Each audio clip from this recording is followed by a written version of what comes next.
اعوذ باللہ من الشیطان الرجیم بسم اللہ الرحمن الرحیم وَلَئِنْ أَذَقْنَا الْإِنسَانَ مِنَّا رَحْمَةً اذقنا ذائقہ چکھنے کو کہتے ہیں کہ جب ہم انسان کو چکھاتے ہیں منا اپنی جانب سے رحمتاً کوئی رحمت جب ہم اپنی جانب سے انسان کو رحمت کا مزہ چکھاتے ہیں. اب یہاں اللہ نے چکھانے کا ذکر کیا ہے. چکھنا تھوڑی دیر کے لیے ہوتا ہے. جب آپ کوئی چیز چکھتے ہیں تو تھوڑی دیر کے بعد اس کا ذائقہ زائل ہو جاتا ہے.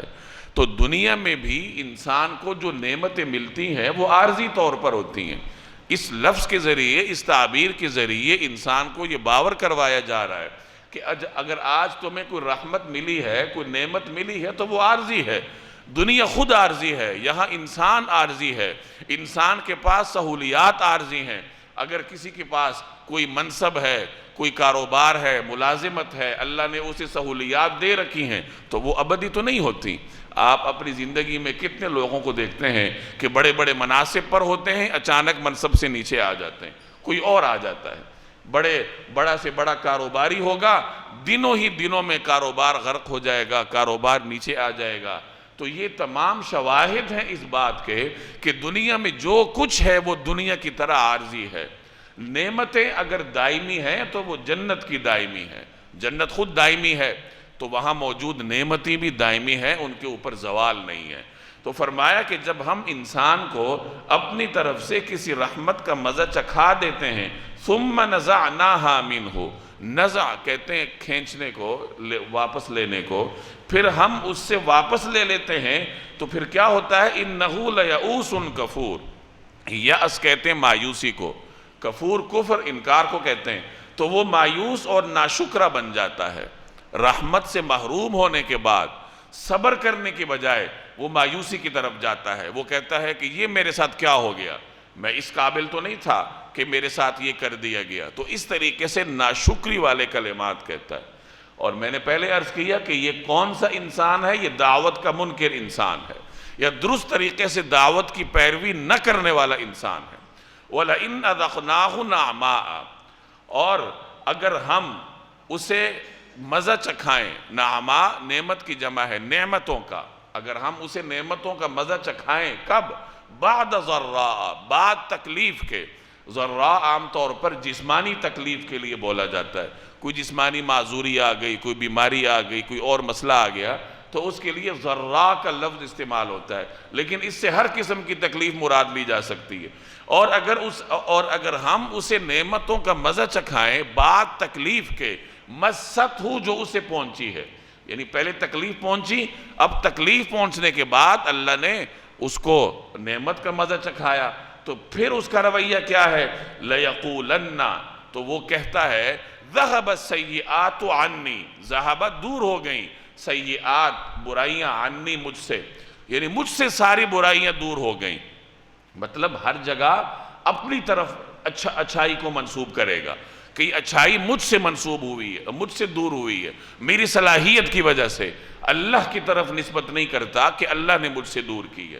انہو لفرح فخور فرح خوشی کو عام طور پر کہتے ہیں. یہاں مراد وہ شخص جو شیخیاں بگھارتا ہے. فخور اتراتا ہے تو وہ اترا کر شیخیاں بگھارنے لگتا ہے. پہلے تکلیف میں تھا اب تکلیف دور ہو گئی تو ہونا یہ چاہیے تھا کہ عاجزی اختیار کرتا اللہ کے حضور سجدہ شکر بجا لاتا.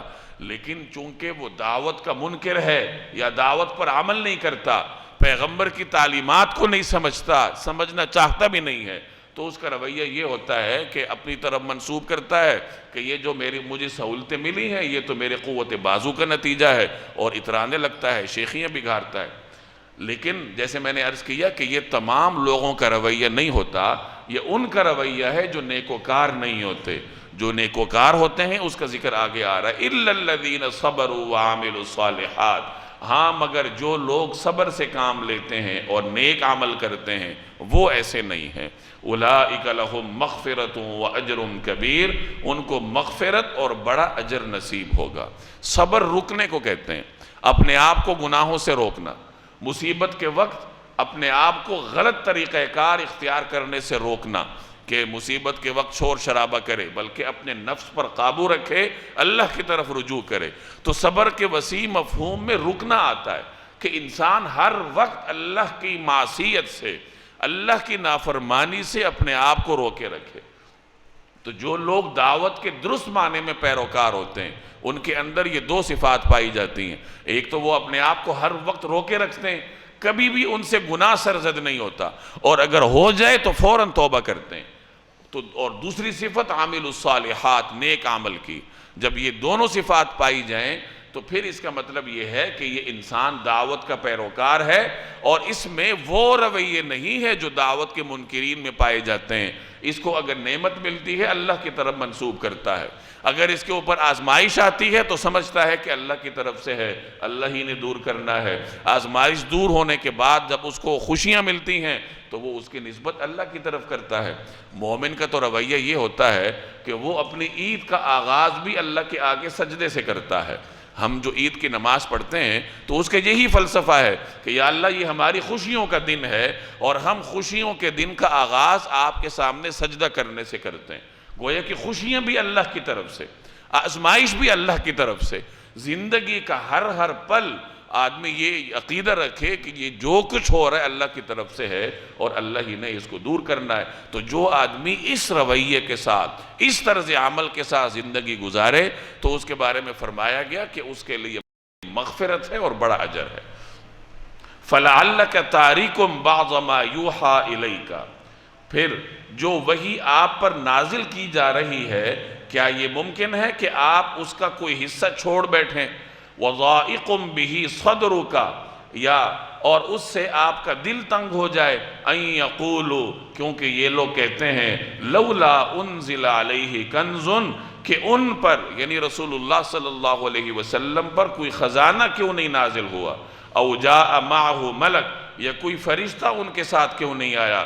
انما انت نذیر، آپ تو ایک آگاہ کرنے والے ہیں۔ واللہ علی کل شیء وکیل، اور اللہ ہے جو ہر چیز کا مکمل اختیار رکھتا ہے۔ اب یہاں سے دعوت کے منکرین کے کچھ اعتراضات کا جواب ہے۔ قریش مکہ یہ اعتراض کیا کرتے تھے کہ یہ جو آپ بتوں پر نکیر کرتے ہیں، بتوں کا انکار کرتے ہیں، آپ یہ مت کیجئے تو پھر ہم آپ کے ساتھ ہو لیتے ہیں۔ بعض روایات میں آتا ہے کہ انہوں نے یہ مطالبہ رکھا تھا کہ یہ جو قرآن کریم آپ لے کر آئے ہیں ہماری طرف، یہ قرآن کریم تو ہمارے بتوں کا انکار کرتا ہے، ہمارے اس عقیدے کی بیخکنی کرتا ہے۔ اس قرآن کے سوا کوئی اور قرآن لے کر آئیے جس میں بتوں کا انکار نہ ہو، تو پھر ہم سوچ سکتے ہیں کہ آپ کی دعوت قبول کی جائے یا نہ کی جائے۔ ایک یہ وہ مطالبہ کرتے تھے۔ دوسرے مطالبات ان کے عجیب و غریب تھے۔ ان کا یہ تصور تھا کہ پیغمبر کوئی مافوق الفطرت ہستی ہونی چاہیے، اس کے پاس ایسے اختیارات ہوں جو مافوق الفطرت ہوں، کوئی خزانوں کا مالک ہو جو بخششیں کرتا رہے، یا اس کے ساتھ کوئی فرشتہ ہو جو ہمیں یہ بتاتا پھرے کہ یہ اللہ کی طرف سے ہیں۔ تو وہ یہ مطالبے کرتے تھے کہ آپ کے پاس خزانہ ہونا چاہیے، آپ کے ساتھ کوئی فرشتہ ہونا چاہیے۔ تو اس قسم کے مطالبات کی وجہ سے جناب رسول اللہ صلی اللہ علیہ وسلم فکر مند ہوتے تھے، چونکہ آپ صلی اللہ علیہ وسلم امت کے بھلائی کے لیے حد درجے کے فکر مند تھے۔ تو رسول اللہ صلی اللہ علیہ وسلم کو یہ فکر ہوتی تھی کہ یہ جو مطالبے کر رہے ہیں اس پر عمل تو ممکن نہیں ہے، قرآن کریم تو یہی رہے گا، اور جو یہ فرمائشی معجزات کا مطالبہ کر رہے ہیں اس پر بھی عمل ہونے والا نہیں ہے، تو پھر ان کے ایمان لانے کی کیا صورت ہوگی۔ یہ فکر مندی نبی کریم صلی اللہ علیہ وسلم کو لاحق رہتی تھی۔ تو قرآن کریم کی اس آیت میں آپ صلی اللہ علیہ وسلم کو تسلی دی جا رہی ہے، چونکہ آپ اللہ کے حبیب تھے۔ جب آپ پر کوئی مشکل آتی تھی تو قرآن کریم کی آیات اترتی تھی، ان آیات میں آپ کو تسلی دی جاتی تھی۔ اگر اس آیت میں وضاحت کے ساتھ تسلی کے الفاظ نہ بھی ہوں تو آیت کا نزول ہی رسول اللہ صلی اللہ علیہ وسلم کے لیے اطمینان کا باعث ہوتا تھا کہ اللہ تعالیٰ آپ صلی اللہ علیہ وسلم سے ہم کلام ہو رہا ہے۔ تو یہ آیت بھی بطور تسلی کے نبی کریم صلی اللہ علیہ وسلم پر نازل فرمائی گئی کہ اے پیغمبر، اگر یہ آپ سے یہ مطالبہ کرتے ہیں کہ قرآن کریم کو چھوڑ کر کوئی اور قرآن لے کر آئیے، تو ظاہر ہے کہ وحی کا کوئی حصہ تو آپ چھوڑ نہیں سکتے، یہ تو ناممکنات میں سے ہے، تو پھر آپ فکر کیوں فرماتے ہیں؟ اگر یہ ناممکن کا مطالبہ کرتے ہیں تو پھر آپ کو فکر فرمانے کی ضرورت نہیں ہے. آپ کا کام تو پہنچانا ہے اور آپ پہنچا چکے ہیں. آپ تبلیغ کا کام فرما رہے ہیں. دل تبدیل کرنا اللہ کا کام ہے، وہ ہر چیز پر قادر ہے. تو آپ تو اپنا فرض منصبی ادا فرما رہے ہیں، آپ کو فکر مند ہونے کی ضرورت نہیں ہے. اب دیکھیے، فَلَعَلَّكَ تَارِكٌ بَعْضَ مَا يُوحَىٰ إِلَيْكَ. تارکن ترک کرنے والے کو کہتے ہیں، ترک مطلب چھوڑنا. فَلَعَلَّكَ تَارِكٌ بَعْضَ مَا يُوحَىٰ إِلَيْكَ.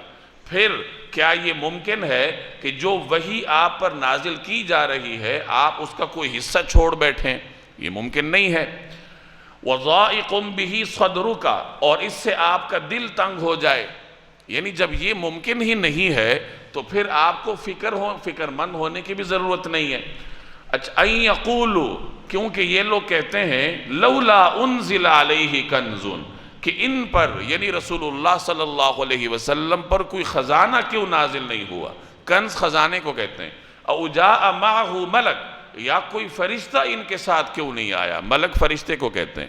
یعنی ان کے ان مطالبات سے آپ کے سینہ اقدس میں فکر مندی کی وجہ سے اگر تنگی پیدا ہوتی ہے تو زیادہ فکر مندی مت کیجئے، کیونکہ یہ چیزیں ناممکنات میں سے ہیں اور یہ ہو نہیں سکتا. اور پھر آپ اپنا جو فرض منصبی ہے وہ تو ادا فرما رہے ہیں. فرض منصبی کیا ہے؟ انما انت نذیر. آپ تو ایک آگاہ کرنے والے ہیں. نذیر کا مطلب ڈرانے والا، اللہ کی بات پہنچانے والا. آپ آگاہ کرنے والے ہیں، آپ آگاہ فرما رہے ہیں. تو جب اپنا فرض منصبی آپ پورا فرما رہے ہیں تو پھر فکر مند ہونے کی ضرورت نہیں ہے. واللہ علی کل شیء وکیل. اور اللہ ہے جو ہر چیز کا مکمل اختیار رکھتا ہے. یعنی ان کے دل تبدیل کرنا یہ اللہ تبارک و تعالیٰ کے دائرہ اختیار میں ہے. لہٰذا آپ جب اپنی بات پہنچا چکے ہیں، آگاہ کر چکے ہیں، تو پھر فکر مند ہونے کی ضرورت نہیں ہے. ام یقولون افترا. بھلا کیا یہ لوگ کہتے ہیں کہ یہ وحی انہوں نے اپنی طرف سے گھڑ لی ہے. افتراء کا مطلب گھڑنا. قل، آپ کہہ دیجئے، فَأْتُوا بِعَشْرِ سُوَرٍ مِثْلِهِ، کہ پھر تم بھی اس جیسی 10 صورتیں لے آؤ. مفتریات، گھڑی ہوئی، کہ پھر تم بھی اس جیسی 10 گھڑی ہوئی صورتیں لے آؤ. وَادْعُوا مَنِ اسْتَطَعْتُم مِّن دُونِ اللَّهِ. اور اللہ کے سوا جس کسی کو بلا سکو بلا لو. ان کنتم صادقین، اگر تم سچے ہو. فَإِن لَمْ يَسْتَجِيبُوا. اس کے بعد اگر یہ آپ کی بات قبول نہ کریں، فَإِن لَمْ يَسْتَجِيبُوا لَكُمْ، اس کے بعد اگر یہ آپ کی بات قبول نہ کریں، فَاعْلَمُوا، تو یقین کر لیجئے، انما انزل بعلم اللہ، کہ یہ وحی صرف اللہ کے علم سے اتری ہے. وَأَلَّا إِلَٰهَ إِلَّا هُوَ، اور یہ کہ اللہ کے سوا کوئی عبادت کے لائق نہیں ہے. فَهَلْ أَنْتُمْ مُسْلِمُونَ، تو کیا اب تم فرمانبردار بنو گے؟ یہ بھی اسی کا تسلسل ہے کہ دعوت کے منکرین یعنی قریش مکہ یہ کہا کرتے تھے کہ یہ قرآن کریم تو جی اپنے پاس سے گھڑ کر لائے ہیں، یہ اللہ کا کلام نہیں ہے. اس کے جواب میں قرآن کریم نے ان سے کہا کہ اگر یہ خود گھڑ کر لائے ہیں تو تم بھی ان کی طرح کا کلام گھڑ کر لے آؤ. تم بھی عرب ہو، تم بھی فصیح اور بلیغ ہو، حجازی ہو، تو تم بھی اس طرح کا کلام گھڑ کر لے آؤ. یہاں 10 صورتیں لانے کا چیلنج دیا گیا کہ ایسی 10 صورتیں بنا کر لے آؤ. پچھلی سورہ یونس میں ایک صورت کا ذکر تھا، فَأْتُوا بِصُورَةٍ مِثْلِهِ، کہ اس طرح کی ایک صورت بنا کر لے آؤ.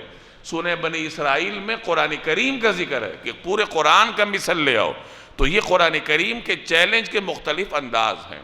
مفسرین فرماتے ہیں کہ قرآن کریم نے مختلف ادوار میں اپنے چیلنج کو تبدیل کیا. پہلے قرآن نے چیلنج دیا کہ اگر یہ قرآن کریم یہ اپنے پاس سے گھڑ کر لائے ہیں، یہ خدائی کلام نہیں ہے، تو تم بھی اس طرح کی کتاب بنا کر لے آؤ. اب پوری کتاب بنا کر لانا ان کے بس میں نہیں تھا، تو قرآن کریم نے چیلنج کو ذرا کم کر دیا کہ اچھا پوری کتاب بنا کے نہیں لا سکتے تو 10 صورتیں بنا کر لے آؤ جو اس صورت میں ہے یہاں. اب وہ اس سے بھی عاجز آ گئے، تو پچھلی سورہ یونس میں اس چیلنج کو اور مختصر کر دیا گیا کہ اچھا ایک صورت بنا کر لے آؤ. سورہ یونس اگرچہ اس سے پہلے ہے سورہ ہود سے، لیکن مفسرین فرماتے ہیں کہ اس کا زمانہ نزول سورہ ہود کے بعد ہے. تو بعد میں قرآن کریم نے ایک صورت کا چیلنج دیا کہ چلو ایک صورت ہی بنا کر لے آؤ.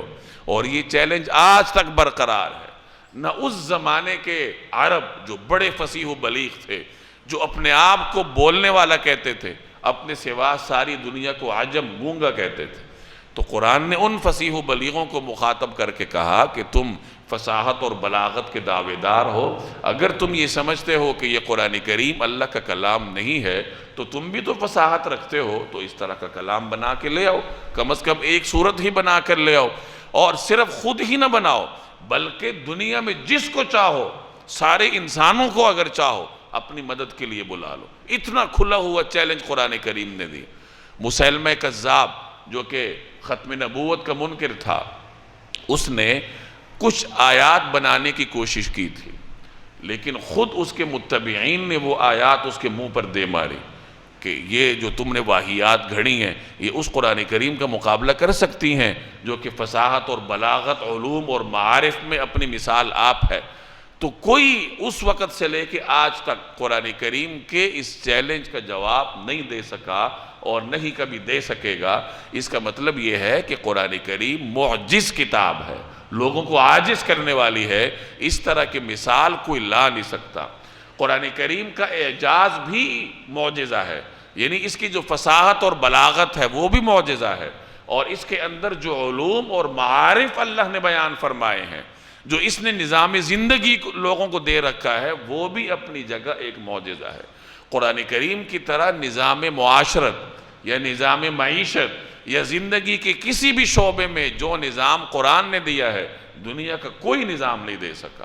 تو قرآن اپنی زبان میں بھی فصیح اور فصاحت اور بلاغت میں بھی معجزہ ہے، اپنے علوم اور معارف میں بھی معجزہ ہے، اور قرآن کریم انسانیت کو زندگی گزارنے کا جو عملی نظام دیتا ہے اس نظام میں بھی معجزہ ہے۔ ان تمام چیزوں میں قرآن کریم کا مثل کوئی آدمی لا نہیں سکا۔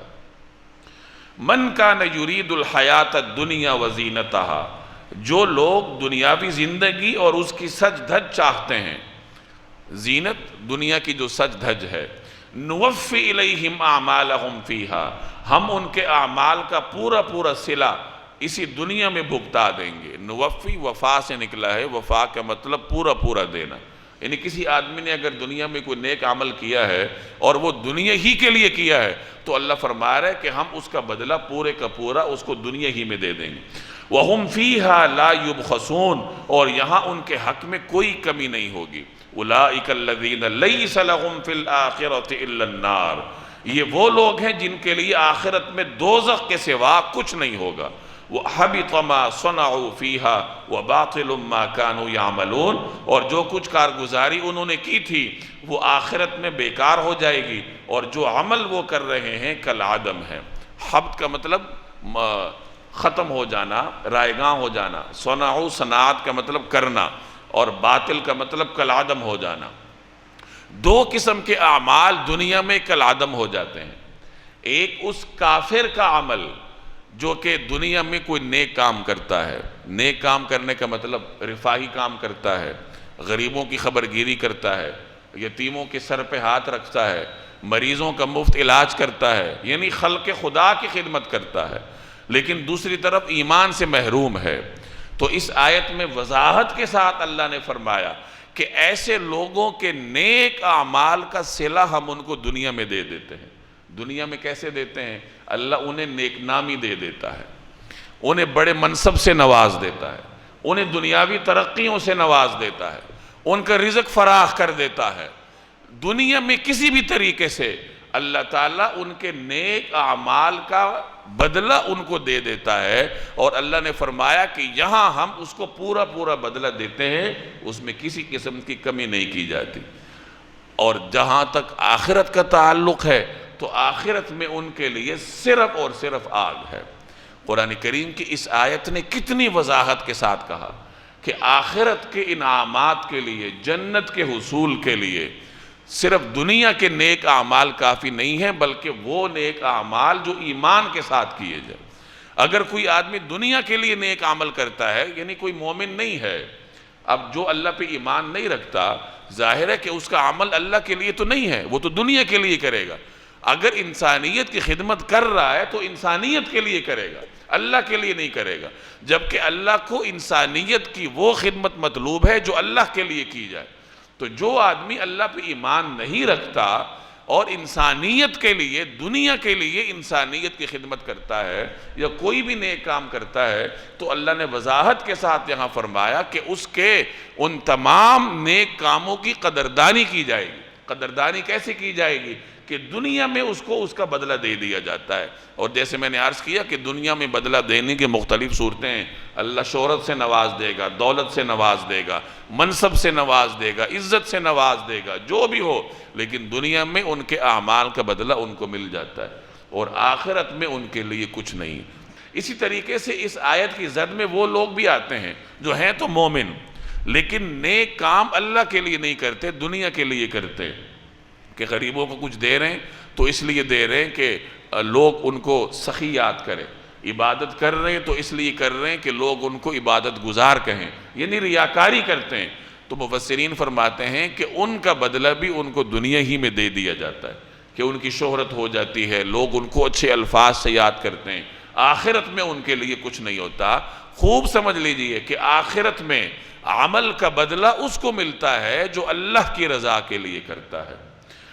أَفَمَنْ كَانَ عَلَى بَيِّنَةٍ مِّن رَبِّهِ وَيَتْلُوهُ شَاهِدٌ مِّنْهُ وَمِنْ قَبْلِهِ كِتَابُ مُوسَى إِمَامًا وَرَحْمَةً أُولَٰئِكَ يُؤْمِنُونَ بِهِ وَمَن يَكْفُرْ بِهِ مِنَ الْأَحْزَابِ فَالنَّارُ مَوْعِدُهُ فَلَا تَكُ فِي مِرْيَةٍ مِّنْهُ إِنَّهُ الْحَقُّ مِن رَّبِّكَ وَلَٰكِنَّ أَكْثَرَ النَّاسِ لَا يُؤْمِنُونَ۔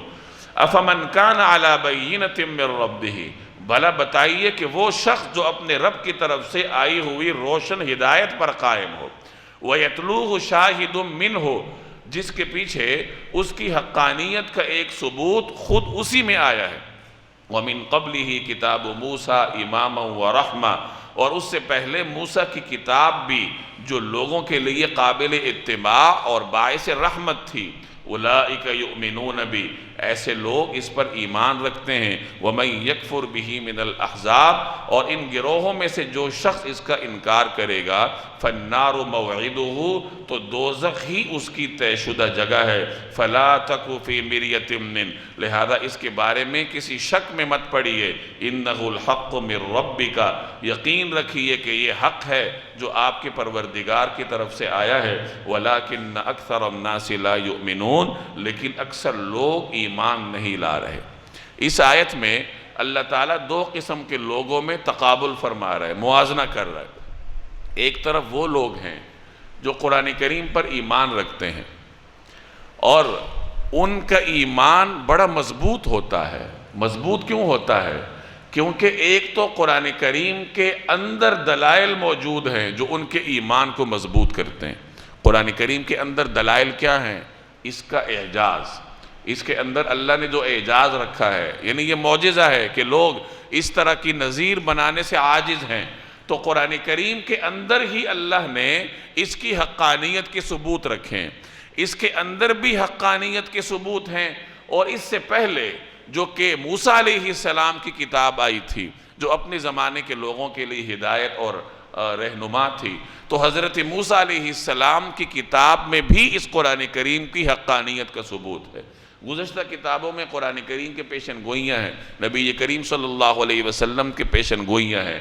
تو اب جو آدمی قرآن کریم پر ایمان رکھتا ہے اور اس کا ایمان دلائل کے ساتھ مضبوط ہے، تو اس بندے کے ساتھ کیا مقابلہ ہے جو کہ ایمان سے محروم ہے؟ یعنی ایمان والا اور ایمان سے محروم، ان دونوں میں آسمان زمین کا فرق ہے۔ آگے جا کر وضاحت کے ساتھ آئے گا کہ ایمان لانے والا اور دین پر عمل کرنے والا، دین کے دلائل کو ماننے والا، وہ دیکھنے والا اور سننے والا ہے، اور دین کا انکار کرنے والا وہ اندھا اور بہرا ہے۔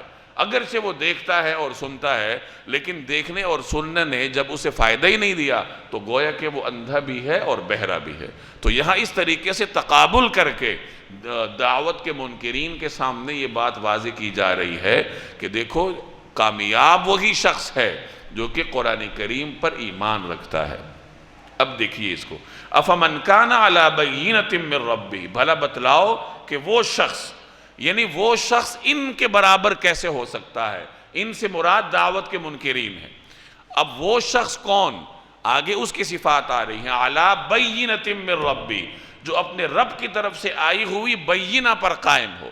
بینہ سے مراد روشن دلیل، اور روشن دلیل سے مفسرین نے قرآن کریم مراد لیا، یعنی جو آدمی قرآن کریم پر قائم ہے اور وَيَتْلُوهُ شَاهِدٌ مِّن، تلا یتلو کا مطلب بعد میں آنا ہوتا ہے، شاہد کہتے ہیں گواہ کو، تو یہاں اس سے مراد ثبوت ہے کہ جس کے بعد یا جس کے پیچھے اس کی حقانیت کا ثبوت خود اسی میں ہے، یعنی قرآن کریم پر وہ قائم ہے اور قرآن کریم کی حقانیت کا ثبوت اسے خود قرآن کریم کے اندر مل جاتا ہے، اس کا معجزہ، اس کے علوم، اس کے معارف، اور دوسرا ثبوت قرآن کریم سے باہر بھی اس کو ملتا ہے، اور باہر ثبوت کیا ہے؟ وَمِن قَبْلِهِ کِتَابُ موسیٰ، اور اس قرآن کریم سے پہلے موسیٰ علیہ السلام کی کتاب اماماً ورحمہ، امام مقتدا کو کہتے ہیں جو لوگوں کے لیے قابل اتباع تھی اپنے وقت میں، اور رحمت تھی، باعث رحمت تھی اپنے وقت میں، تو موسیٰ علیہ السلام کی کتاب بھی قرآن کریم کی حقانیت کا ثبوت ہے۔ اب جو آدمی اس قدر پختہ دلیل پر کھڑا ہے، اس قدر پختہ ایمان پر کھڑا ہے، تو اس کا دعوت کے منکرین کے ساتھ کیا مقابلہ ہو سکتا ہے؟ وہ زندوں میں ہے، یہ مردوں میں ہے، وہ دیکھنے والا سننے والا ہے، اور یہ اندھے اور بہرے ہیں۔ اللہ کے ہاں نہ ان کے دل دھڑکنے کا کوئی اعتبار ہے، اس دل کے دھڑکنے کا کوئی اعتبار نہیں ہے جو ایمان سے محروم ہو، اور نہ ہی اللہ کے ہاں ان کی آنکھوں کی روشنی کا اعتبار ہے، اور نہ ان کے کانوں کی سماعت کا اعتبار ہے۔ اولئک یؤمنون بہ، یہ لوگ اس قرآن پر ایمان رکھتے ہیں۔ وَمَن یکفر بہ من الاحزاب، احزاب جمع ہے گروہوں کو کہتے ہیں، اور ان گروہوں میں سے جو شخص اس کا انکار کرے گا، قرآن کا انکار کرے گا، فَالنَّارُ مَوْعِدُهُ، موعد طے شدہ جگہ کو کہتے ہیں، تو دوزخ ہی اس کے لیے طے شدہ جگہ ہے۔ اب یہ بات ہو گئی، اب آگے فرمایا جا رہا ہے فَلَا تَكُ فِي مِرْيَةٍ مِّنْهُ، لہٰذا اس قرآن کے بارے میں کسی شک میں مت پڑی۔ اب خطاب تو رسول اللہ صلی اللہ علیہ وسلم کو ہے، لیکن قرآن کریم کا یہ اسلوب ہے کہ نبی کریم صلی اللہ علیہ وسلم کو مخاطب کر کے پوری دنیا کو سنایا جاتا ہے، دعوت کے منکرین کو بھی سنایا جاتا ہے، اور یہ بڑا بلیغ اسلوب ہے، بلیغ طریقہ کار ہے۔ میریا کہتے ہیں شک کو، اِنَّهُ الْحَقُّ مِن رَبِّكَ، یقین رکھیے کہ یہ حق ہے جو آپ کے پروردگار کی طرف سے آیا ہے، وَلَكِنَّ أَكْثَرَ النَّاسِ لَا يُؤْمِنُونَ، لیکن اکثر لوگ ایمان نہیں لا رہے۔ قرآن کریم میں اکثریت کے بارے میں یہی کہا جاتا ہے کہ اکثر لوگ ایمان نہیں لاتے۔ اکثر الناس لا یشکرون، اکثر لوگ شکر گزار نہیں ہوتے۔ اکثر الناس لا یعلمون، اکثر لوگ علم نہیں رکھتے۔ گویا کہ اکثریت حقانیت کی دلیل نہیں ہوتی۔ جس طرح آج کل جمہوریت کی وجہ سے لوگوں کے دل و دماغ میں ایک چیز راسخ ہے کہ جس کے ساتھ لوگ زیادہ ہیں، جس کی اکثریت ہے، تو گویا وہی برحق ہے۔ ایسا نہیں ہوتا، اکثریت حق کی دلیل نہیں ہوتی۔ انبیاء کے مقابلے میں بہت سارے لوگ ہوتے تھے، انہی کی اکثریت ہوتی تھی، اور انبیاء کی جو متبعین تھے وہ ہمیشہ تھوڑے ہوتے تھے۔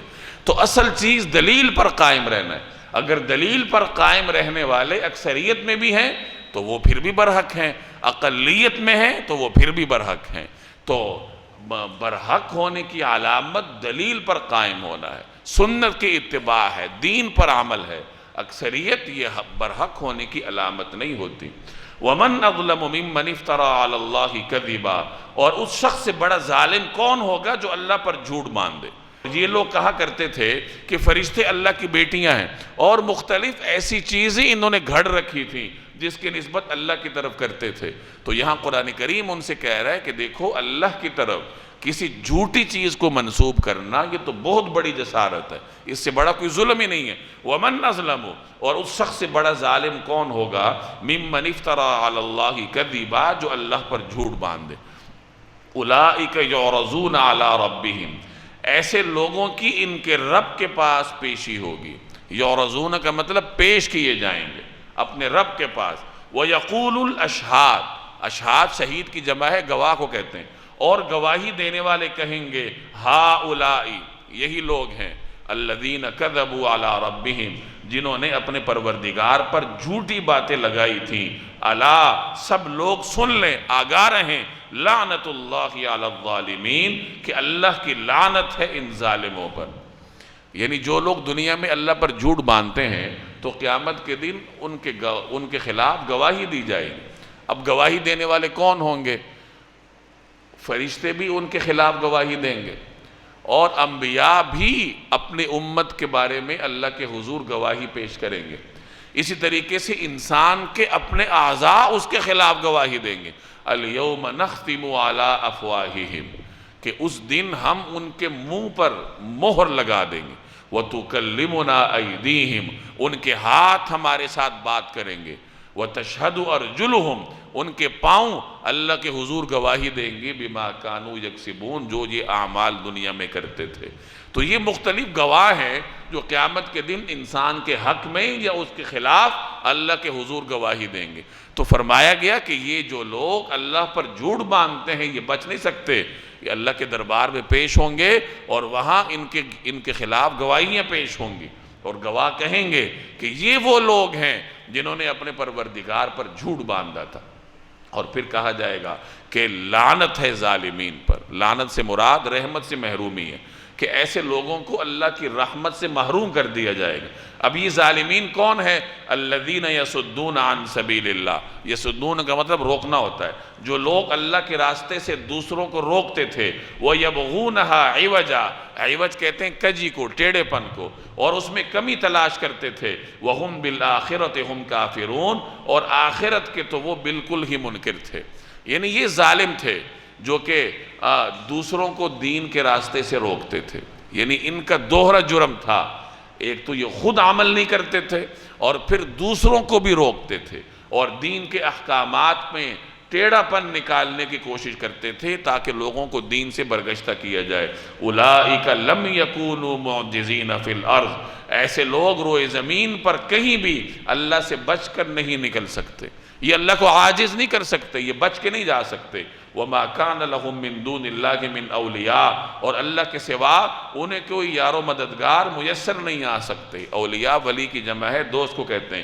يُضَاعَفُ لَهُمُ الْعَذَابُ، ان کو دگنا عذاب دیا جائے گا۔ مَا كَانُوا يَسْتَطِيعُونَ السَّمْعَ، یہ نہ سن سکتے تھے۔ وَمَا كَانُوا يُبْصِرُونَ، اور نہ ان کو سجھائی دیتا تھا، نہ ان کو نظر آتا تھا۔ اولئک الذین خسروا انفسہم، یہ وہ لوگ ہیں جنہوں نے اپنی جانوں کے لیے گھاٹے کا سودا کر لیا تھا۔ وضل عنہم ما كانوا یفترون، اور جو معبود انہوں نے گھڑ رکھے تھے انہیں ان کا کوئی سراغ نہیں ملے گا۔ ضل کا مطلب گم ہو جانا، یعنی قیامت کے دن گم ہو جائیں گے ان کے وہ سہارے جو انہوں نے دنیا میں اللہ کو چھوڑ کے تراش رکھے تھے۔ لا جرم، کوئی شک نہیں، لا محالہ، انہم فی الآخرۃ ہم الاخسرون، یہی لوگ ہیں جو آخرت میں سب سے زیادہ نقصان اٹھانے والے۔ تو پوری تفصیل سے قرآن کریم نے یہ منظر ہمارے سامنے رکھا کہ جو دعوت کے منکرین ہیں، باوجود یہ کہ وہ آنکھیں رکھتے ہیں، وہ کان رکھتے ہیں، لیکن اللہ کے ہاں ان کی قوت بصارت اور قوت سماعت کا کوئی اعتبار نہیں۔ جب دنیا میں انہوں نے انکار کیا تو آخرت میں انہیں اس عذاب سے گزرنا پڑے گا۔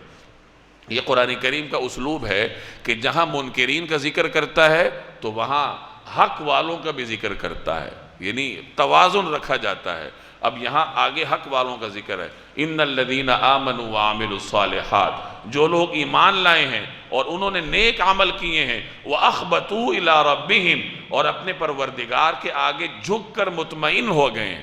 اخبات کا مطلب اللہ کے آگے جھکنا۔ اولئک اصحاب الجنہ، یہ جنت کے بسنے والے ہیں، وہ جنت کے بسنے والے ہیں۔ ہم فیہا خالدون، وہ ہمیشہ اسی میں رہیں گے۔ اب دونوں گروہوں کا ذکر ہو گیا۔ اب اگلی آیت میں بطور خلاصے کے اللہ تعالیٰ دونوں گروہوں کا تقابل ہمارے سامنے رکھ رہا ہے۔ مثل الفریقین، ان دونوں گروہوں کی مثال ایسی ہے۔ کن دو گروہوں کی؟ حق کو ماننے والے اور حق کا انکار کرنے والوں۔ کیسی مثال ہے؟ کالاعمیٰ والاصم، جیسے ایک اندھا اور بہرا ہو، والبصیر والسمیع، اور دوسرا دیکھتا بھی ہو سنتا بھی ہو۔ هل یستویان مثلا، کیا یہ دونوں اپنے حالات میں برابر ہو سکتے ہیں؟ افلا تذکرون، کیا پھر بھی تم عبرت حاصل نہیں کرتے؟ میں نے پہلے بھی عرض کیا ہے، پھر عرض کرتا ہوں کہ یہ قوت بصارت اور قوت سماعت یہ اس وقت معتبر ہے جب آپ کو حق کی طرف لے جائے۔ آپ کا دل دھڑکتا ہے، اس کی دھڑکن اس وقت معتبر ہے جب یہ آپ کو حق کی طرف لے جائے۔ ان قوتوں کو استعمال کر کے اگر کوئی آدمی حق کی طرف نہ جا سکے تو اس کا دل دھڑکتا رہے، اس کی آنکھوں میں روشنی رہے، اس کے کانوں میں توانائی رہے، اللہ کے ہاں ان چیزوں کی کوئی اہمیت نہیں ہے۔ اللہ کے ہاں وہ اندھا ہے، وہ بہرا ہے، اور وہ گویا کہ زندوں ہی میں نہیں ہے۔ تو یہاں اللہ نے تقابل کر کے بتا دیا کہ حقیقی زندہ وہ ہے، حقیقی دیکھنے والا وہ ہے، حقیقی سننے والا وہ ہے جو حق پہ چلتا ہے۔ اگر ظاہری طور پر اس کی آنکھیں نہیں بھی ہیں، نابینا ہے، لیکن اگر وہ حق پہ چل رہا ہے تو وہ اللہ کے ہاں بصیر ہے، اللہ کے ہاں وہی دیکھنے والا ہے کہ اسے اللہ نے اندر کی آنکھیں عطا کی۔ اور اگر کوئی آدمی قوت بصارت بھی رکھتا ہے، قوت سماعت بھی رکھتا ہے، اور یہ قوت بصارت اور سماعت اسے دین کی طرف نہیں لے کے جاتی، تو اللہ کے ہاں اس کی ان طاقتوں کا کوئی اعتبار نہیں، وہ اندھا ہے اور بہرا ہے۔ تو اللہ نے تقابل کر کے بتا دیا کہ جیسے اندھا اور بہرا برابر نہیں ہو سکتے، سننے والا اور نہ سننے والا برابر نہیں ہو سکتے، اسی طرح حق پر عمل کرنے والا اور حق کا انکار کرنے والا بھی کبھی برابر نہیں ہو سکتے۔ اور آخر میں فرما دیا افلا تذکرون، کیا تم پھر بھی عبرت حاصل نہیں کرتے؟ یعنی عبرت حاصل کرنی چاہیے۔ اتنی تفصیل سے اگر مثالیں سامنے آ جائیں اور پھر بھی انسان عمل نہ کرے تو پھر افسوس کا مقام ہے کہ آج بھی اگر وہ عبرت حاصل نہیں کرتا تو کب عبرت حاصل کرے گا۔ وَلَقَدْ أَرْسَلْنَا نُوحًا إِلَىٰ قَوْمِهِ، اور ہم نے نوح کو ان کی قوم کے پاس یہ پیغام دے کر بھیجا، إِنِّي لَكُمْ نَذِيرٌ مُّبِينٌ، کہ میں تمہیں اس بات سے صاف صاف آگاہ کرنے والا پیغمبر ہوں۔ کس بات سے؟ اللہ تعبدوا الا اللہ، کہ اللہ کے سوا کسی اور کی عبادت نہ کرو۔ انی اخاف علیکم عذاب یوم علیم، یقین جانو مجھے تم پر ایک دکھ دینے والے دن کے عذاب کا اندیشہ ہے۔ اب یہاں سے دعوت کے منکرین کے لیے تاریخ سے کچھ واقعات بیان کیے جا رہے ہیں تاکہ وہ سبق حاصل کریں۔ انسان تاریخ کا مطالعہ کرتا ہے سبق حاصل کرنے کے لیے کہ گزشتہ لوگوں نے جو کمزوریاں دکھائیں، جن کمزوریوں کی وجہ سے ان کی پکڑ ہوئی، تو ہم ان کمزوریوں سے اپنے آپ کو بچائے رکھیں۔ اب آپ دیکھیے حضرت نوح علیہ السلام کی دعوت کی بنیاد کیا ذکر کی گئی؟ اللہ تعبدوا الا اللہ۔ اور سورت کے آغاز میں چلے جائیے، نبی کریم صلی اللہ علیہ وسلم کی دعوت کی بنیاد کیا تھی؟ اللہ تعبدوا الا اللہ۔ گویا کہ دعوت، عقیدہ توحید کی دعوت دینا، یہ تمام انبیاء علیہ السلام کی دعوت کی بنیاد رہی ہے۔ حضرت نوح علیہ السلام اس کائنات کے پہلے رسول ہیں، یعنی پہلے وہ پیغمبر ہیں جنہیں اللہ تبارک و تعالی نے جزیات اور شریعت کی تفصیلات کے ساتھ بھیجا۔ ان سے پہلے جو کائنات کا دورانیہ تھا اس کو کائنات کے بچپنے سے تعبیر کیا جاتا ہے، اور ایک بچے کو احکامات کا مکلف، تفصیلات کا مکلف نہیں کیا جاتا، نہ اس پہ عذاب آتا ہے۔ تو نوح علیہ السلام سے پہلے بھی اللہ نے عذاب نہیں بھیجا کیونکہ کائنات اپنے بچپنے سے گزر رہی تھی۔ سیدنا نوح علیہ السلام کے بعد گویا کہ کائنات کی جوانی کا آغاز ہوا کہ انسان کو زمین پر آئے مجموعی طور پر کافی دیر ہو چلی تھی۔ بعض روایات میں آتا ہے کہ حضرت نوح علیہ السلام اور حضرت آدم علیہ السلام کے درمیان 1200 سالوں کا وقفہ ہے۔ حضرت نوح علیہ السلام سے پہلے 3 انبیاء گزرے تھے۔ حضرت آدم علیہ السلام جو اس کائنات کے پہلے انسان اور پہلے پیغمبر تھے، حضرت شیس علیہ السلام جو کہ حضرت آدم کے صاحبزادے تھے، اور حضرت ادریس علیہ السلام۔ حضرت ادریس علیہ السلام حضرت نوح علیہ السلام کے اجداد میں سے تھے، گویا کہ غالباً حضرت نوح علیہ السلام کے پردادا تھے۔ حضرت آدم، حضرت شیس اور حضرت ادریس علیہ السلام، اللہ تبارک و تعالی نے ان حضرات کو شریعت کی جزیات دے کر نہیں بھیجا، بلکہ ان کو جو وحی کی جاتی تھی وہ کائنات کے نظام کے بارے میں تھی کہ کاشتکاری کیسے کرنی ہے، زمین پر آبادی کیسے کرنی ہے۔ حضرت ادریس علیہ السلام سوئی کے موجد ہیں، یعنی سلائی کا کام جو ہے حضرت ادریس علیہ السلام نے شروع کیا تھا۔ اس طرح اور بہت سارے ایسے کام تھے جو ان حضرات انبیاء نے وحی کی روشنی میں، اللہ کی تعلیمات کی روشنی میں شروع کیے تھے۔ اللہ نے جب انسان کو دنیا میں بھیجا ہے تو پھر دنیا میں جو طور طریقے ہیں وہ سکھانے کے لیے بھی اللہ تبارک و تعالیٰ کی جانب سے ہی تعلیمات آئیں۔ چنانچہ ابتدا میں جیسے میں نے عرض کیا جو پیغمبر تشریف لاتے رہے حضرت ادریس علیہ السلام تک، ان پر جو اللہ نے وحی بھیجی ہے، علماء فرماتے ہیں کہ وہ روئے زمین کو آباد کرنے کے بارے میں ہدایات پر مشتمل تھی۔ کاشتکاری کیسے کرنی ہے، زمین کی آبادی کیسے ہوگی، سلائی کیسے ہوگی، انسان کی ضروریات پوری کیسے کی جائیں گی۔ توحید کی دعوت تو ظاہر ہے کہ تھی، نماز بھی ہر زمانے میں رہی ہے، لیکن عبادات کی بہت زیادہ تفصیلات کا ان کو مکلف نہیں فرمایا گیا، بلکہ بنیادی چیزوں کی دعوت کے ساتھ ساتھ انہیں زمین پر آباد ہونے کے طور طریقے بتائے گئے۔ جب حضرت نوح علیہ السلام تشریف لائے تو کائنات اپنے بچپنے کا زمانہ گزار چکی تھی، انسان زمین پر رہن سہن کے طریقے سیکھ چکا تھا۔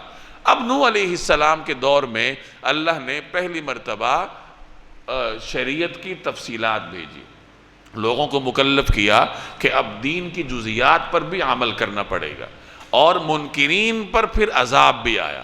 حضرت نوح علیہ السلام کی تاریخ انسان کی تاریخ میں بڑی اہمیت رکھتی ہے۔ یہی وجہ ہے کہ حضرت نوح علیہ السلام کا واقعہ قرآن کریم میں جگہ جگہ موجود ہے۔ ان کے نام سے مستقل سورت موجود ہے 29ویں پارے میں، جس میں صرف حضرت نوح علیہ السلام کا ذکر ہے۔ علماء فرماتے ہیں کہ 40 برس کی عمر میں اللہ تبارک و تعالی نے ان کو مبعوث فرمایا، اور 950 سال تک یہ اپنی قوم میں دعوت کا کام کرتے رہے۔ یہ کہاں تشریف لائے تھے؟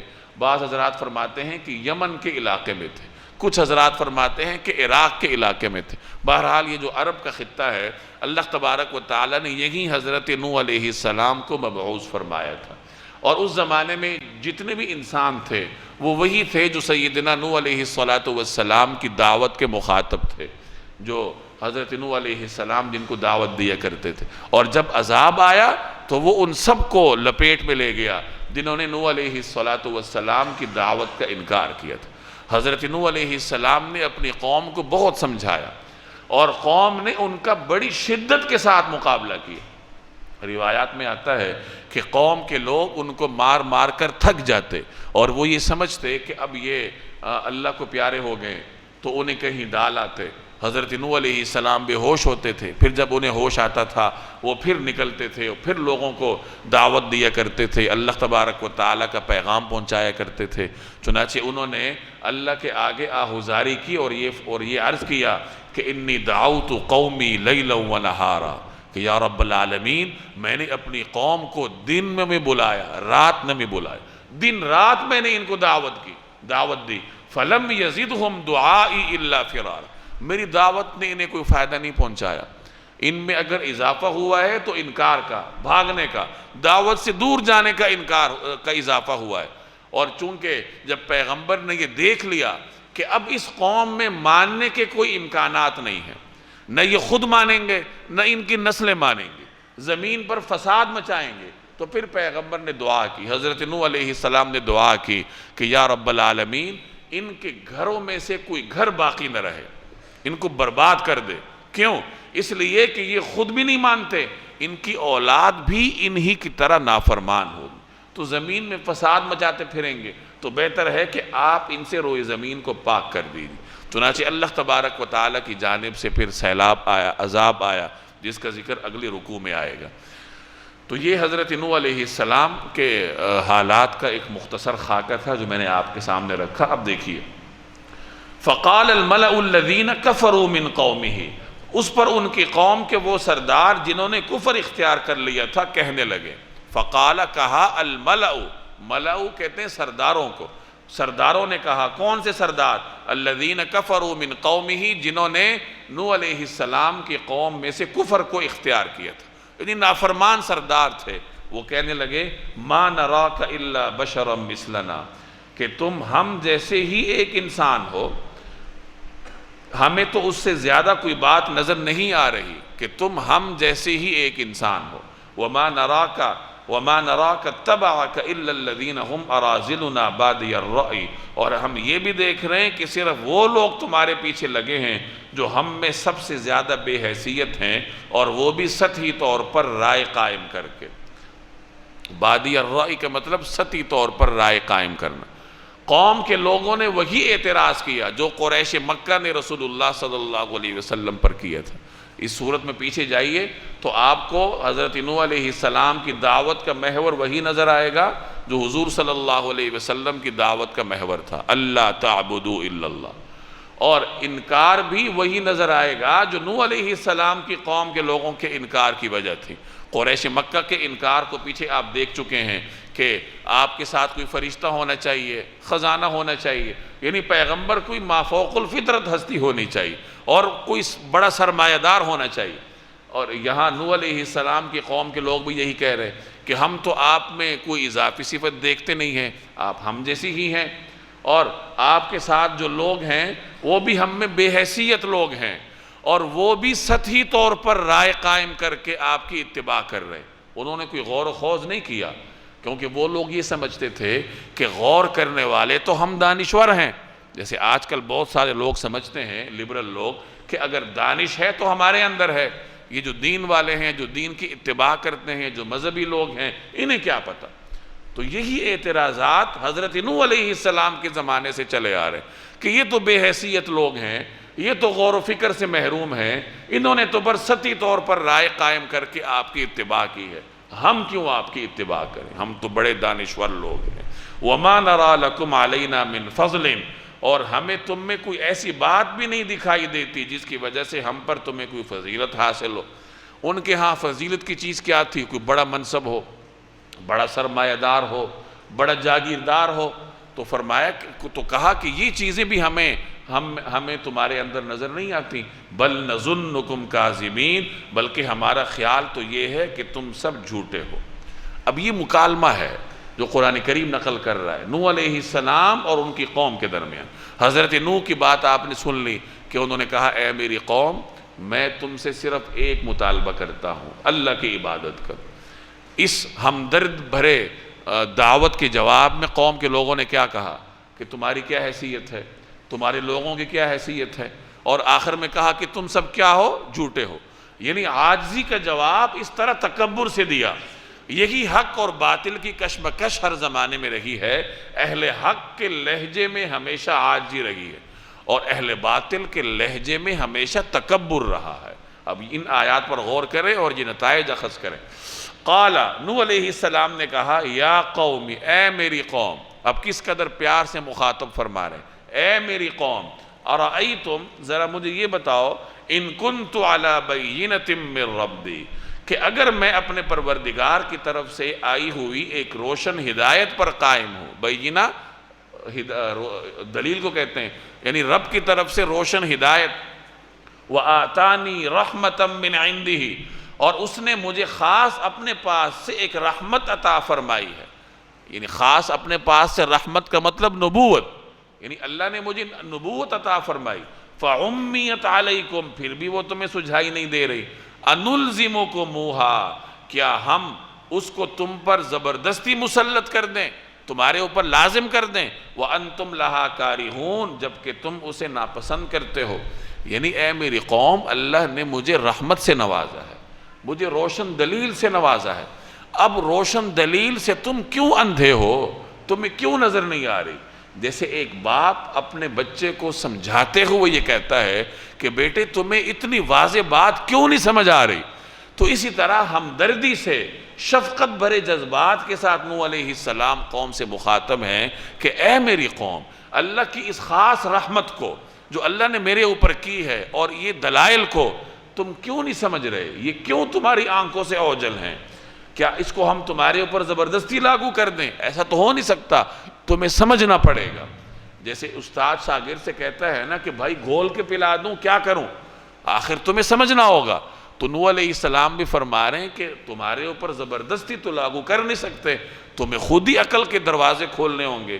وَيَا قَوْمِ، اور اے میری قوم، لَا أَسْأَلُكُمْ عَلَيْهِ مَالًا، میں اس پر تم سے کوئی مال بھی نہیں مانگتا۔ پیچھے کہا نا کہ آپ کے ساتھ بے حیثیت لوگ ہیں، آپ میں ہمیں کوئی اضافی خوبی دکھائی نہیں دے رہی، آپ سردار نہیں ہیں۔ تو نوح علیہ السلام ان سے فرما رہے ہیں کہ میں تم سے کوئی مفاد نہیں مانگتا، یہ مت سمجھنا کہ میں تمہیں یہ دعوت دے کر تم سے کوئی اجرت طلب کروں گا، یہ دعوت میں مفت بانٹ رہا ہوں۔ اللہ نے جو مجھے دعوت کا مکلف بنایا ہے، تو اس پر میں تم سے کسی مالی مفاد کا طلبگار نہیں. لا اسألکم علیہ مالا، میں اس پر تم سے کوئی مال نہیں مانگتا. ان اجری الا علی اللہ، میرا اجر اللہ کے سوا کسی اور نے ذمے نہیں لیا. مجھے اللہ نے اجر دینا ہے، مجھے تم سے مفاد نہیں چاہیے. وما انا بطارد الذین آمنوا، اور جو لوگ ایمان لا چکے ہیں میں ان کو دھتکارنے والا نہیں ہوں. طرد کہتے ہیں دھتکارنے کو، طارد کا مطلب دھتکارنے والا. یعنی میرے متبعین پر تمہیں اعتراض ہے کہ یہ کم حیثیت کے ہیں، یہ تم سے کم درجے کے حامل ہیں، تو دیکھ لو کہ تمہاری وجہ سے میں ان کو بگانے والا نہیں. جیسے نبی کریم صلی اللہ علیہ وسلم سے قریش مکہ نے یہ مطالبہ کیا تھا کہ ہم آپ کی مجلس میں آ سکتے ہیں، لیکن آپ کے ساتھ تو یہ غریب غربا ہیں، یہ غلام ہیں، یہ کم سماجی درجہ رکھنے والے لوگ ہیں، ان کے ساتھ تو بیٹھنے سے ہم رہے، تو ہمارے لیے الگ مجلس کا اہتمام کیجیے. تو آپ صلی اللہ علیہ وسلم نے اس مطالبے کو منظور نہیں فرمایا. اللہ نے آپ کو اس بات کا پابند کیا کہ ان غریب مسلمانوں کو چھوڑ کر ان سرمایہ داروں کی طرف مت جائیے. گویا کہ ایک معیار سیٹ ہو گیا کہ اگر کسی سرمایہ دار نے دین کی بات سننی ہے تو غریب غربا کے ساتھ بیٹھ کر سنیں. بعد میں علماء بڑی سختی سے اس پر کاربند رہے ہیں. امام بخاری رحمہ اللہ کو اپنے زمانے کے بادشاہ نے یہ کہا تھا کہ میرے بیٹوں کو دین پڑھاؤ ادھر آ کے محل میں، وہ شہزادے ہیں، وہ ان غریب طلباء کے ساتھ نہیں بیٹھ سکتے. امام بخاری نے فرمایا کہ نہیں، میں تو تمہارے گھر نہیں آؤں گا. بادشاہ نے کہا کہ اچھا میرے گھر مت آؤ، لیکن اپنے ہاں میرے شہزادوں کے لیے الگ مجلس رکھو، عام لوگوں کے ساتھ نہیں بیٹھیں گے. تو امام نے فرمایا کہ ایسا بھی نہیں ہوگا، بلکہ اگر وہ دین سیکھنا چاہتے ہیں تو انہی لوگوں کے ساتھ بیٹھیں گے، انہی چٹائیوں پر بیٹھیں گے. اس پر بادشاہ وقت ناراض ہوا اور اس کا عتاب امام پر ایسا پڑا کہ امام بخاری کو وہ جگہ چھوڑنی پڑی. دین کے اصول کو قربان نہیں کیا، ہر چیز قربان کر دی لیکن اصول پر کاربند رہی. یہ وہی اصول ہے تو یہاں نوح علیہ السلام فرما رہے ہیں کہ دیکھو تمہاری وجہ سے ان غریب غربا کو تو اٹھانے سے میں رہا، ان کو تو نہیں اٹھایا جائے گا. یہی بات رسول اللہ صلی اللہ علیہ وسلم نے فرمائی، اور اسی اصول پر بعد میں انبیاء کے ورثاء کاربند ہیں، قائم ہیں. انہم ملاقو ربہم، ان سب کو اپنے رب سے جا ملنا ہے. ولیکنی اراکم قوما تجہلون، لیکن میں تو یہ دیکھ رہا ہوں کہ تم ایسے لوگ ہو جو نادانی کی باتیں کر رہے ہو. یعنی تم کیوں ان غریبوں کے پیچھے پڑے ہو؟ اگر یہ غریب لوگ ہیں تو اپنے رب کے بندے ہیں، اپنے رب کی عبادت کر رہے ہیں اور اپنے رب سے ان کو جا کر ملنا ہے، تو یہ تو اپنی جگہ پر ٹھیک ہیں. تم جو مطالبہ کر رہے ہو وہ نادانی ہے، جہالت ہے، تم جہالت والی قوم ہو. یہ سرمایہ داریت کو للکارنا ہے کہ سرمایہ داریت کے جو غلط مزاج ہے اس کے ساتھ کمپرومائز کرنے کی بجائے اس طریقے سے اس کو درست کیا جائے کہ دیکھو اپنا قبلہ درست کرو، اپنا مزاج ٹھیک کرو. اگر تمہیں دین سیکھنا ہے تو ان غریب غربا کے ساتھ تمہیں بیٹھنا ہوگا، یہی تمہیں سیکھنا ہوگا. وَيَا قَوْمِ، اور اے میری قوم، مَن يَنصُرُنِي مِنَ اللَّهِ، کون مجھے اللہ سے بچائے گا، ان طردتہم، اگر میں ان لوگوں کو دھتکار دوں. یعنی اگر ان غریب غربا کو تمہارے مطالبے پر میں اٹھا دوں، مجلس سے اٹھا دوں، تو اللہ کی پکڑ سے مجھے کون بچائے گا. اس سے آپ اندازہ لگائیں کہ جو پیغمبروں کے متبعین تھے اللہ جل جلالہ کے ہاں ان کا کیا مقام تھا اور کیا مرتبہ تھا.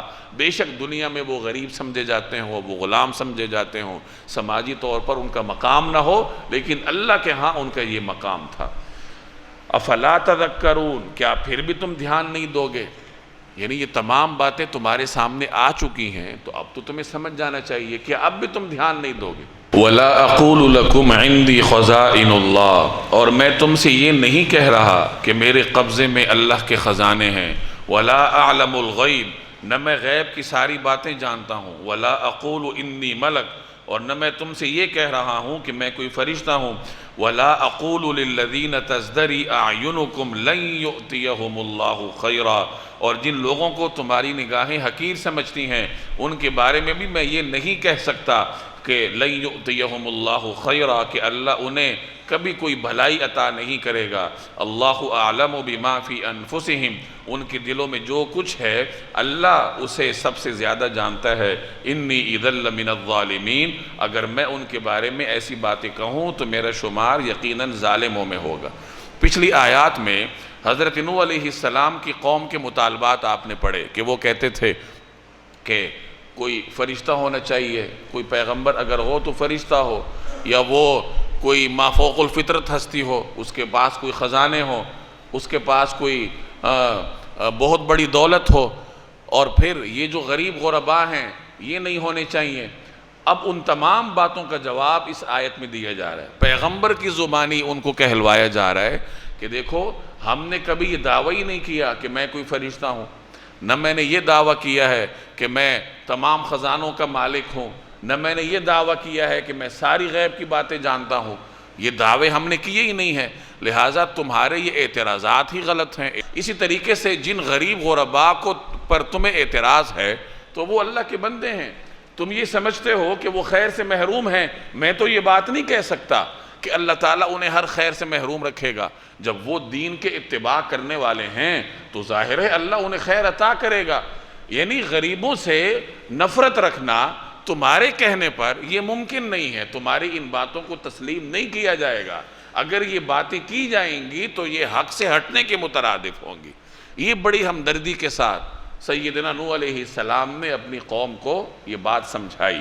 اب جواب دیکھیے، اب یہ پورا مکالمہ قرآن کریم آپ کے سامنے رکھ رہا ہے، اور اس میں ہمارے لیے جو اہم بات ہے وہ یہ ہے کہ ہم حضرت نوح علیہ السلام کے لہجے پر بھی غور کریں، اور اس کے جواب میں قوم جو لب و لہجہ اختیار کر رہی ہے اس پر بھی غور کریں۔ حضرت نوح علیہ السلام نے تو سمجھایا کہ دیکھو یہ کام ایسا نہیں ہے، دلیل کے ساتھ سمجھایا۔ اب قوم کے پاس جب دلیل کا راستہ نہ رہا، دلیل کا جواب نہ رہا، تو وہ لڑائی جھگڑے پہ اتر آئی۔ دیکھیے قالو، انہوں نے کہا، قوم کے لوگ کہنے لگے، یا نوح، اے نوح، قد جادلتنا، تم ہم سے بحث کر چکے ہو، فاکثرت جدالنا، اور بہت